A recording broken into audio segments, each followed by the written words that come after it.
guys, what's up? It's me, Leia, and this is my partner. I'm Cherome Uribe, and for today's video, we are going to discover the Immaculate Conception Parish here in Baybay City, Leyte. So come with us and let's find out together. Hello!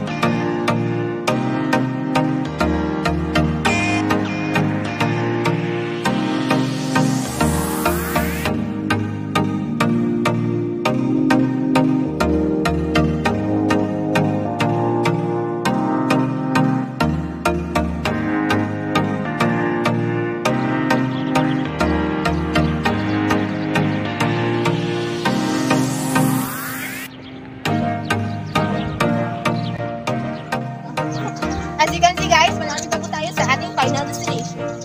Ang Immaculate Conception Parish.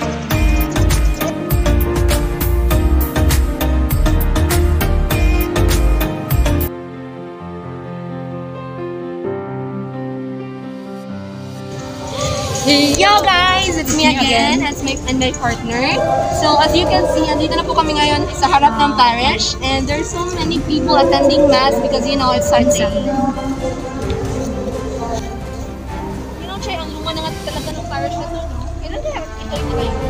Well, it was created on September 8, 1835 with the invocation of Our Lady on the Immaculate Conception.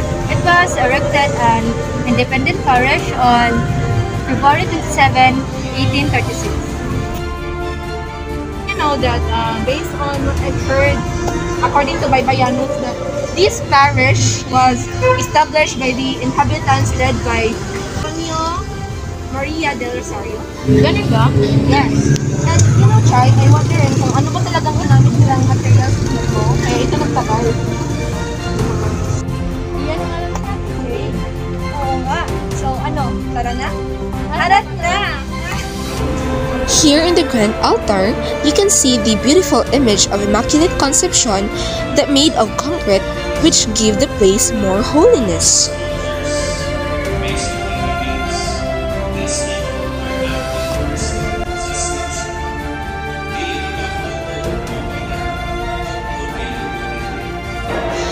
While the original antique image was made of wood and ivory, however, it isn't always open to the public because it's kept for preservation and is currently displayed instead.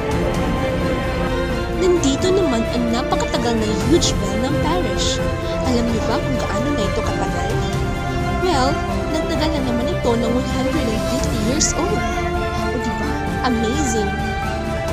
Sa labas ng simbahan ito ay ganito naman ang itsura. This church was made out of baked bricks and coral rocks, so its construction is very strong and polished.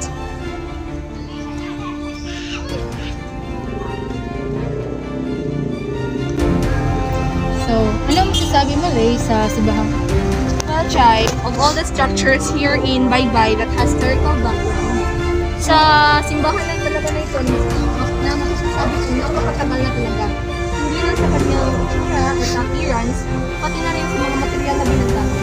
At kung sa mga dadayo dito sa lugar natin, sigurado akong mapapamangha at mapapasabi silang napakatagal na ng strukturang ito. Dahil kahit pa naman sa kalumaan nito, kahit na napakaluma na nito, hindi pa rin kumukupas ang ganda. At hindi mawawala ang memoryang hindi niya na magbabalikan.